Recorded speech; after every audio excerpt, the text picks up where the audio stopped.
नमस्कार सांग मैंने welcome back to my mini blog. आज जेहेतु उपास बासी थिला तो बहुत हालिया लगुला तापर भी उपास बासी जेहेतु पुण्य तो कमेबार ही अच्छी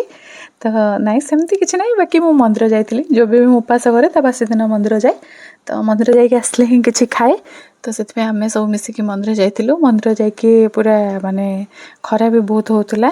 तो पुओ और स्वामी दिजन जाक चश्मा पिंधे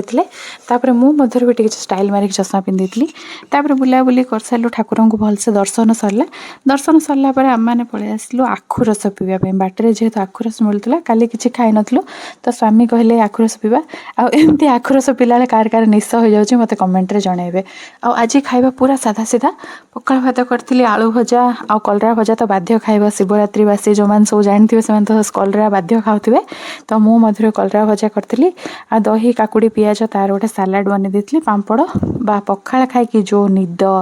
बापरे है। आज फास्ट टाइम मो पुओ भी टिके पखाल भात खाइला तापर डाली भात बनई हेले भी पखाल भात खुएली पखाल भात खाई सारा बहुत सारा पूरा एत जोर मत निद आसला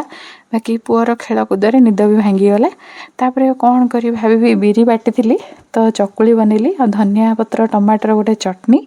धनिया पत्र टमाटर चटनी ता सहित राति तो कलरा खाइबार नहीं तो मुझे सन्ध्या ही स्वामी को दे दी से 4-5टा होता तो कलरा भजा और आलू भजा टी दे दी सहित चटनी। आज भिडियोटा केमती कौन लगे मत कमेंट रे जनइबे। रही बाय बाय जय जगन्नाथ सांग माने।